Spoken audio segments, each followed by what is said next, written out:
What's up, everybody? Welcome back. After a week off, we're here with some more PGA DFS picks and lineup advice for FanDuel and DraftKings. This time for the Valero Texas Open down in San Antonio. Welcome. I'm Brian Jester, co-founder here at Occupy Fantasy. And what we like to do in these PGA DFS videos on Wednesdays is analyze the betting markets, what sharp sportsbooks are telling us for our DFS lineups. We take a look at the weather in the event itself and how that can help us construct our rosters. And then we take a look at ownership, who the chalky options are expected to be should we play them, and who are some lower owned options that can help us win those big prizes in those big GPPs. Before we get started, make sure you are subscribed to the channel, get notified when we go live, upload these videos every Wednesday. MLB opening day is tomorrow, and we'll be doing a couple live streams per week if that's your thing. So again, making sure that you are subscribed is the best way to get notified when we go live, upload any videos for any of your DFS needs. So let's get into it.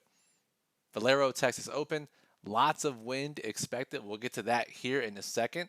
But I think the first thing we should probably think about from a very high level, and this is something we always like to do when looking at PGA DFS slates, is looking at the top of the board, the salary board, and how deep or how powerful is this field, and do those players that are the most expensive have any big warts that we should worry about? So this week, let's clear the lineup for a second. And we see that Cyril Haddon is the most expensive golfer on DraftKings this week at 10,900. We see Hideki Matsuyama right behind him at 10,500. Obviously, it's not an elevated event. Many of the players are taking this week off to rest and recover before the Masters next week, which, by the way, big DFS event. Lots of tickets to be had, so make sure you go get those in the lobby this week. But Cyril Hatton, Hideki are the top two guys in the field this week. However, if you played the match play last week or if you watched the match play last week, you'll know that both of these guys are in fact dealing with injuries. Hideki's is probably a little more concerning given the fact that he's been dealing with this neck issue for some time now on and off. He actually was dealing with it so badly last week that he had to withdraw from his third match in the match play. So he didn't make the weekend or Thursday, Friday, the Sweet 16. Sorry, Saturday and Sunday, the Sweet 16, the Elite Eight. Cyril Hatton, who was very popular last week, one of our recommended plays, actually hurt his hand warming up before round one of the match play. Toughed it out, got through it, but unlike his previous performances in that event, did not make it through his opening pod. So that's concerning as well. He's actually speaking to the media today, so we'll have an update after this video post on how his hand is feeling. Granted, both these guys are still playing when they could just take a week off ahead of the Masters. So that gives us some belief that they're fine enough to play. But the question is, are they fine enough to play at their maximum salary? Tyrrell Hatton is never 10,900. Hideki is very rarely, if ever, 10,500. So when these guys are priced at their absolute ceilings, even though it's in an easier field, should we be playing them? The answer is obviously no. However, there are distinct ownership differences between the two, especially on DraftKings. If you look at our projected ownership in our occupied model, we have Tyrrell Hatton as one of the most popular golfers on the slate. He's still plus 1,200 to win the event, which is a big favorite. Betting markets and DFS players alike are not concerned about his hand, although I think we probably should be if it was last week and he couldn't play through it, and now he's priced at the most expensive he's ever been. Hideki, on the other hand, given his chronic issues, he's projected to be just 6% on DraftKings by our projected ownership. That to me is a much more palatable play in the largest contest because we're getting a massive ownership discount on the fact that he's injured or potentially long-term injured. Now, that's a big difference. Do you play a guy at 28% maximum price, maximum salary? That's tough to me. Do you play a guy who's maximum price but way overlooked by the field? That's the more game theory approach. But again, you have to go back to saying these guys are better than most in this field, even at 90% or 80%, whatever they are. And if they're playing, they're probably fine. Probably getting warmed up for next week. But you could use that same line of thinking. They're just trying to get out there and keep playing ahead of the Masters. And if that's the case, even if they're just trying some things out or getting loose, a couple holes that are lost at their prices is not going to justify playing them in DFS. So again, very risky plays. Matsuyama, the ownership warrants it. Haddon at 28% or whatever. Let's actually take a look at the occupied model and let's sort by projected ownership. And right now, as of Wednesday afternoon, we have Hatton at 28% on DraftKings, 42% on FanDuel. That's insane to me. Purely insane. This isn't like me saying in the past John Rahm is 40% and that's a decision we have to make. This is a guy who should not be priced like this in any other field. I understand we can't say that because this is a weaker field, but again, he's still 10,900 at maximum ownership, maximum salary, dealing with a hand injury, at least coming off of a hand injury. So that's the first decision you have to make. Are you willing to play these guys? And are you, if so, how do you build lineups around them, given their ownership differences? And do you fade them? And if so, how much salary can you leave over? This is an event that I love to play, these types of non-elevated events, because it does allow us to be more flexible with salary in the largest contests. It allows us to play more lower-owned guys. It allows us to play more balanced builds. So lots of ways you can play this, but that is the first decision that you'll have to make this week. All right, let's go back to DraftKings. Talked about the weather briefly. It's expected to be pretty windy, and that's going to impact scores. Is there a wave advantage? Perhaps. Let's go to Wind Finder. Our trusted resource for wind when it comes to PGA DFS. This is the super forecast, which gives you hour by hour breakdown of the wind. As you see here, this top number, 789. These are the wind speed, and then the wind gust are in the bottom in the colored blocks. So let's go to Thursday, and we see on Thursday that kind of on and off, 13 mile per hour gust, then 21, 17, 22, 15. So it's kind of off and on all day. No real straight wind the entire time, all sub 10 miles per hour. The gusts get up there a little bit, so I'm not sure there's a real edge on Thursday. But if we go down to Friday, it looks pretty decent that there's an edge in the afternoon, where 20 mile per hour gust all through the morning, 7 a.m. through about 1 p.m. Eastern. And then as we get to 2 p.m. Eastern and on, it drops to below 15 mile per hour gust. So again, it's still shaky. It's gust, not consistent wind. And we do know wind forecasts change all the time. If I had to say, it looks like there is an advantage for golfers who play at the latest on Friday afternoon. So that's something to think about. If you're making one lineup, if you're thinking about playing a wave advantage, that's certainly one way to play it.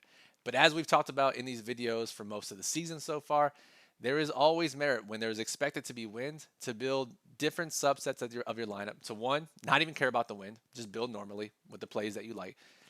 Two, build with the expected wave advantage. That would be playing all golfers in a lineup, 6 golfers from Thursday morning, Friday afternoon, in case that wave advantage is actually realized. And then the third option, third subset to build is completely game theory driven. It's going to be very low owned as a lineup construction. But assuming that this forecast flips, or we actually see some rain in the forecast on Thursday, God forbid there's a delay and that changes things. But either way, if this changes, and it's the wind, it likely can. If it changes to where there's actually an advantage for Thursday PM, Friday AM golfers, and you have 6 guys from that wave, that is a huge edge. So I think the best way, if you're building multiple lineups, is to build subsets, 50, 50, and 50, 100, 25, 25, whatever it may be. You're building 3 lineups, maybe 1, 1, 1, something along those lines. But again, it's a very thin edge right now. And for smaller contests, I wouldn't necessarily, 3 max contests, necessarily have to build that way. This is more so for larger sets of lineups. But again, it's something to monitor, and this starts early on Thursday. So let's just monitor the forecast throughout the day, and let's see if anything more clearly develops within the wave advantages. So again, it's always something to keep in mind, especially this time of year. All right, back to DraftKings. Talked about the wind. We talked about the top of the field. Let's run through these last couple sections here, the betting markets and then the ownership, and see what that's telling us. As for the betting markets, if you've been watching these videos before, you know how this goes. If you're new, basically what we do is we monitor 3 or 4 sharp sports books that take really tough PGA betting action. They're not afraid to take this action. And when they move their lines, it can generally tell us what type of action they're receiving. And when we see golfers' odds to win be decreased, that means they're more likely to win in the book's eyes or the bettor's eyes across all of these sports books. That's generally a good sign for their prospects, especially for our DFS lineups, especially since their salaries don't change. So as of Wednesday around 1 p.m. Eastern, 2 golfers, their odds to win have improved at every sharp sports book that we track. First one, we talked about this guy recently. And in that context, we talked about trying to get ahead of golfers who have a high long-term ceiling.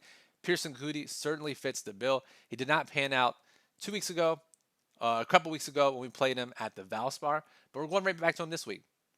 Odds to win have improved at every single sharp sportsbook. He is projected for just 1% ownership. He is on record saying he likes playing in windy conditions. He has thrived in windy conditions both in college and on the Korn Ferry Tour. So we're going to trust him. Get that one bad round from the Valspar out of the way. That's 74 in round one. And if he can get past that, then we love him at 1%. The other golfer who has had some top 10s on record this year, we've been playing him heavily, even got T27 when we played him last time out at the Valspar, is David Lingmerth. Northern Europe player, obviously used to windy conditions. T10 at the Honda Classic, T6 at the Players, had the 75 in round 4 to plummet down to T27, but he was top 10 for most of the tournament at the Valspar. Again, one bad round can certainly derail your whole tournament, but Lingworth has been playing really well over these past few weeks. Sharp sports bettors recognize that. He is 4% projected ownership on DraftKings. We'd love to see that as well. Now, let's go over to the model, and let's sort by projected ownership. We talked about Tyrrell Hatton, number 1. The other one that's going to be extremely popular is Siwoo Kim. Our model likes him as well, 23%. Just a few guys over 20%, a few in that 15 to 18% range, but there are a ton of golfers under 15% that you can easily play this week. We already talked about the balance builds. We already talked about leaving some salary. This is typically an event that we do see some guys come out of nowhere to win it, and even more so this year without the huge names in the event. So don't be afraid to not play any of these chalky golfers. Don't be afraid to limit yourself to 1 or 2, which is what you should be doing anyways in the largest contest. So if these guys, again, if Ricky Fowler is 22% owned, does that really scare you if you don't play Ricky Fowler? It shouldn't. 28% for a guy who has a hand injury. 18% for Brendan Todd. We like him. Our model likes him as well. But again, these are guys that typically are not 15% or higher owned. So don't be afraid. I know you have to. There are 140 something golfers in this field. You're going to have to leave some guys out.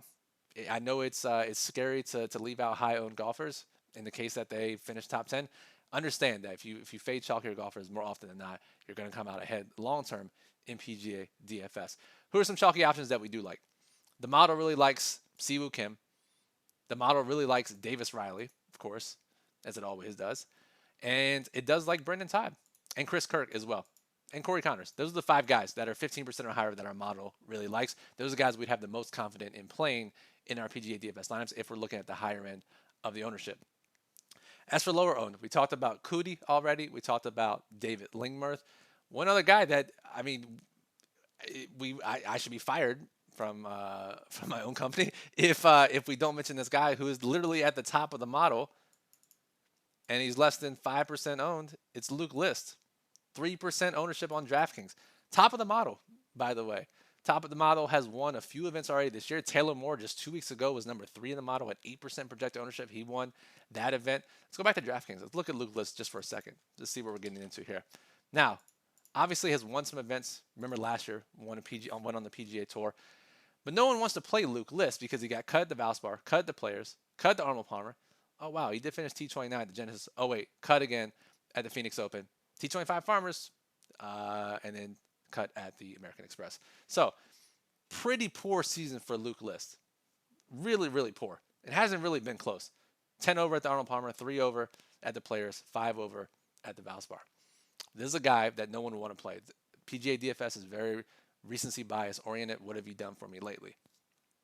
As we've seen with a guy like Cam Davis, a lot of times there are either underlying issues, off the course issues, mechanical, mental, whatever it may be. These guys can turn it around in a heartbeat.